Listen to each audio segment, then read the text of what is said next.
What does it take to install 300 surveillance cameras in a live, fully operational sports facility and finish months ahead of schedule? It takes precision, endurance, and the kind of execution only RISE can deliver.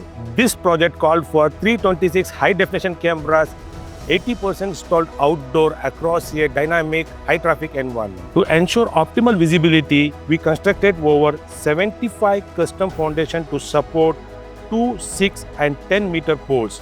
Every angle was calculated, every foundation purpose-built. We also deployed a powerful back-end, 19 intermediate distribution frames and one main distribution frame to maintain seamless network and power availability. Even more impressive, a project of this scale usually takes 6 months. We delivered it in 2.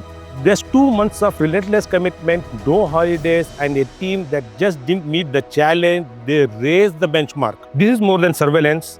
It's infrastructure designed for real-world demands, executed to perfection. At RISE, we set new standards, and this one raised the bar high.